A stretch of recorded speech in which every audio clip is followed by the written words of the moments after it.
L'histoire s'ouvre sur un grand hôpital moderne, avant de se déplacer à l'intérieur, dans le service de psychiatrie. Dans un bureau, une psychiatre interroge son jeune patient, un homme musclé, pour confirmer son symptôme étrange. « Je veux confirmer.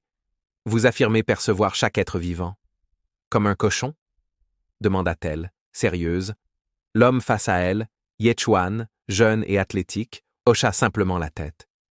Surprise, elle insista. « Vous plaisantez? Est-ce que... vous me voyez, moi aussi, comme un cochon ?» Le regard de Yechuan se durcit. « Oui, » répondit-il d'un ton plat. La vision bascula. À travers ses yeux, elle n'était plus humaine. Elle apparaissait comme un cochon anthropomorphe vêtu d'une blouse blanche, les lunettes posées sur son groin. Un spectacle grotesque. Mais pour lui, c'était la réalité. Elle resta figée, incrédule.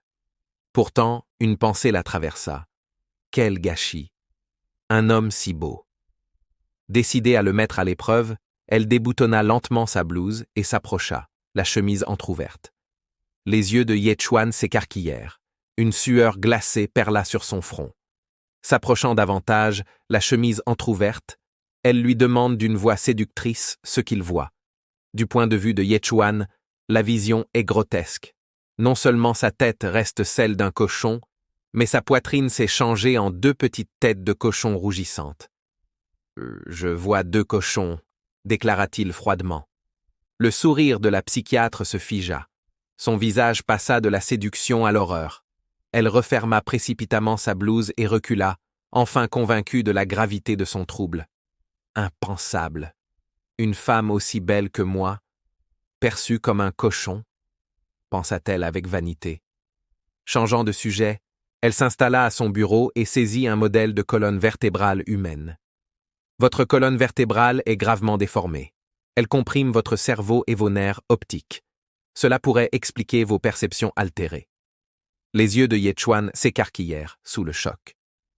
La seule solution serait une opération chirurgicale, poursuivit-elle gravement. Mais elle est risquée. Si elle échoue, vous pourriez rester paralysé du cou vers le bas. Il écouta attentivement, mais soudain son expression changea. Ses yeux rougeoyèrent.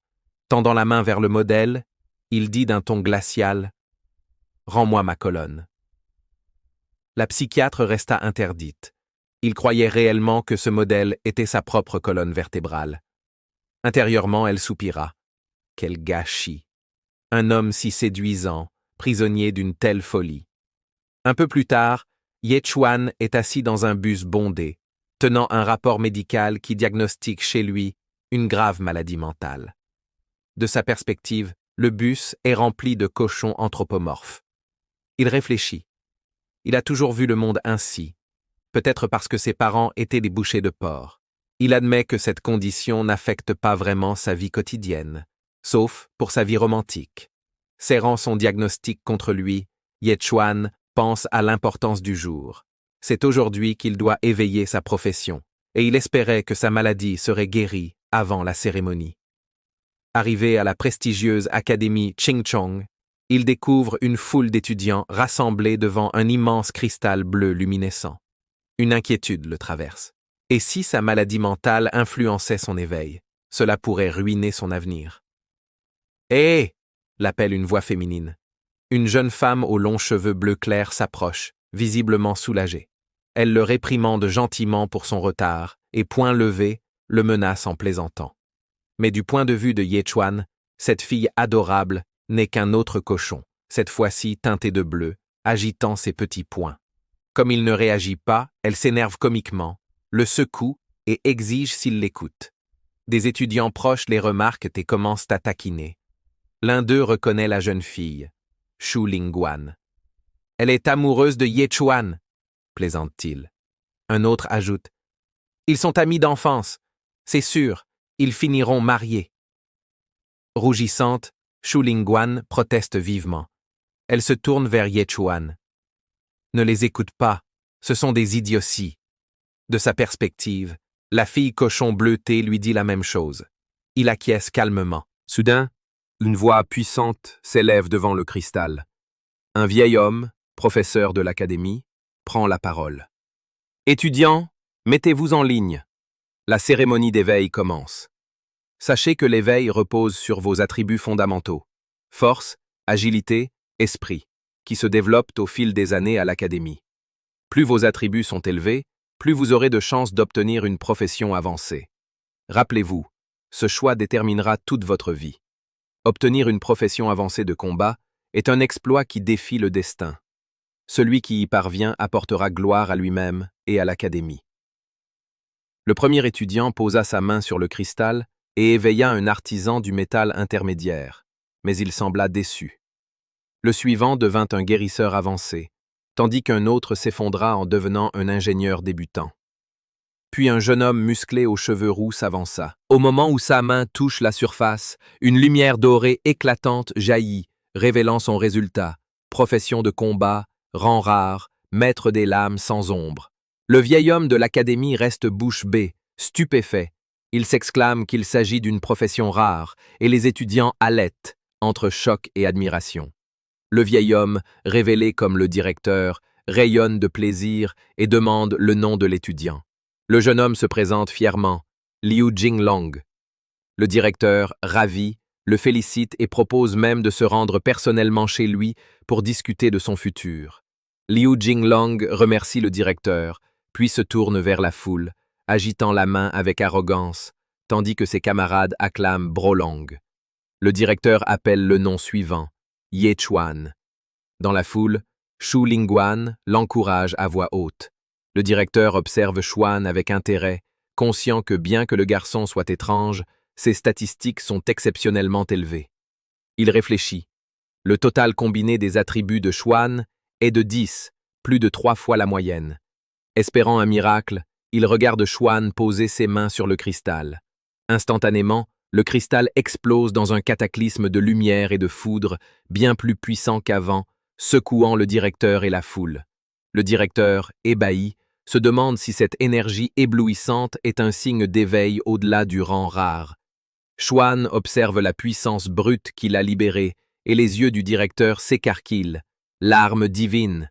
hurle-t-il, confirmant un éveil légendaire de rang maximal. L'énergie se concentre, et des mots lumineux annoncent le résultat déroutant. Profession de type vie, boucher divin de cochon. Le directeur reste bouche bée, horrifié. Comment un éveil divin légendaire a-t-il donné un simple boucher de cochon? Les étudiants, choqués, éclatent en moquerie. La foule rit, se demandant si le cristal a mal fonctionné et débattant si un éveil divin rend Chuan incroyablement chanceux ou malchanceux. Le directeur, furieux et déçu, se sent victime d'une cruelle blague du destin. Après des années à diriger l'académie, il voit enfin un éveil divin légendaire, pour aboutir à la profession la plus inutile. Boucher de cochon. Il soupire, pensant qu'un forgeron divin ou un guérisseur aurait été un honneur à montrer pendant des années. Frustré, il constate que plus ses espoirs étaient grands, plus la déception est énorme. Se tournant vers Chuan, isolé, le directeur est sans voix, ne parvenant qu'à un profond soupir de frustration, alors que le garçon s'éloigne. En marchant, Chuan aperçoit quelque chose d'inattendu, un écran holographique bleu que lui seul peut voir. C'est une interface système affichant son statut complet, sa nouvelle profession, ses talents et compétences. Ses talents, Némésis porcine et l'âme du tueur de Dieu, et sa première compétence, boucher de l'ombre sanglante qui plonge les cochons dans la peur. Surtout, le talent Némésis porcine lui accorde plus 50% de dégâts contre les cochons, bonus cumulatif à chaque cochon tué, tout en réduisant de moitié les dégâts reçus des cochons. Les yeux de Chuan se fixent sur le talent Némésis porcine en lisant le bonus de 50%. Un léger sourire se dessine sur son visage. La pleine portée de ses pouvoirs lui apparaît. Ses yeux brillent d'un rouge intense, une puissante réalisation l'envahit. Il se dit que peut-être être un fou n'est pas si mal. La scène se déplaça vers la perspective de Ye Chuan. Toute l'académie, le directeur abattu, les élèves moqueurs, n'étaient plus une foule d'humains. À ses yeux, ils étaient tous des cochons. À mesure que chaque élève s'éloignait du cristal d'éveil, le directeur restait figé dans un silence abasourdi. Autour de lui, ses camarades commencèrent à se moquer ouvertement. Lu Jinglong et son ami riaient cruellement, leur voix résonnant de dérision. L'ami de Lu Jinglong ricana, disant qu'il s'attendait à voir surgir un vrai dragon, et non un simple boucher de cochon. Puis, avec une admiration exagérée, il déclara que Lu Jinglong était le seul véritable dragon de l'académie. Lu Jinglong esquissa un sourire satisfait, se délectant des éloges. Au milieu des railleries, Shu Lingguan s'avança, sa présence contrastant avec la foule railleuse. Elle tapota doucement la tête de Ye Chuan pour le réconforter. Essayant d'alléger son chagrin, elle souligna qu'en tant que boucher divin, il honorait l'héritage de son père. Tandis qu'elle parlait, les autres élèves les observaient avec envie. 2 garçons dans la foule en venaient même à pleurer, submergés par la chance inouïe d'éveiller une profession divine. Rougissant légèrement, Shu Lingguan ajouta que son père et celui de Ye Chuan seraient ravis de la nouvelle. Cette remarque leur rappela leur enfance, quand ils avaient grandi voisins, leurs parents les rapprochant sans cesse, tous exerçant de simples professions de vie. Leur conversation fut interrompue lorsque le directeur, reprenant enfin ses esprits, appela le nom suivant. Shu Lingguan. C'était son tour. Nerveuse mais excitée, elle se tourna vers Ye Chuan, se demandant à voix haute si elle hériterait des talents de couturière de sa mère ou de la profession de vigneron de son père. Puis, avec une sincérité profonde, elle lui promit que peu importe sa profession éveillée, elle resterait toujours à ses côtés. Ye Chuan resta sans voix devant un tel serment. Prenant une grande inspiration, Shu Lingguan s'approcha du cristal d'éveil et y posa sa main. Au moment où ses doigts touchèrent la surface, un immense pilier de lumière bleue glacée jaillit vers le ciel, bien plus intense que tous les éveils précédents. Shu Lingguan demeura figé, ses yeux grands ouverts face à la puissance qui la traversait. Le directeur était encore plus stupéfait, son visage tordu par l'incrédulité. « Une profession légendaire !» cria-t-il, la voix tremblante. « Un rang encore plus élevé que la rare profession de Lu Jinglong. » Alors que la lumière tourbillonnait, le cristal révéla son destin. Profession de combat. Rang légendaire, immortel de l'épée de lame de neige. Le directeur n'arrivait pas à y croire. Une profession de combat légendaire, surtout alors que ses 2 parents n'avaient que de simples métiers, était presque du jamais vu. Il conclut qu'il devait s'agir d'une mutation extrêmement rare. Quand l'aura bleue se dissipa, Shu Lingguan se tenait transformé, son allure irradiant une nouvelle confiance. La considérant désormais comme l'élève la plus prometteuse de l'académie, le directeur s'approcha avec un profond respect. Il jura que l'académie Qingqing ne ménagerait aucune dépense pour soutenir son avenir. Avec un sourire gracieux, elle le remercia et descendit de l'estrade. Non plus comme une simple élève, mais comme une figure de puissance et d'importance. La foule remarqua aussitôt la différence flagrante entre leurs éveils. Parmi eux, 2 étudiantes se chuchotaient. L'une se demanda si Shu Lingguan, désormais combattante légendaire, suivrait encore Ye Chuan, le simple boucher de cochon. Son amie ricana, rejetant l'idée. Selon elle, Shu Lingguan s'élevait vers la grandeur, tandis que Ye Chuan stagnait. À ses yeux, un perdant comme lui devrait avoir la décence de s'effacer. Lorsque Shu Lingguan revint vers Ye Chuan, celui-ci la félicita d'un ton simple et sincère. Mais son attitude avait complètement changé. Elle appela son nom d'une voix glaciale, les bras croisés. Elle admit qu'il y avait peut-être eu des malentendus entre eux, mais précisa clairement vouloir mettre les choses au point. Puis, avec une froideur définitive, elle déclara « Nous n'appartenons plus au même monde ». Ye Chuan en resta stupéfait. Non loin, Lu Jinglong et son ami observaient la scène, amusés par l'humiliation publique. À la surprise générale, le choc de Ye Chuan se mua en un accord joyeux. Pensant qu'il faisait semblant d'être fort, Shu Lingguan continua d'un ton condescendant. Elle lui dit qu'elle comprenait à quel point cela devait être difficile et qu'il n'avait pas besoin de prétendre. Puis, avec une précision glaciale, elle ajouta « En tant que simple boucher de cochon, Tu n'accompliras jamais rien d'important. À ces mots, le visage de Ye Chuan s'assombrit. Il la prévint de ne pas le blâmer pour sa réaction.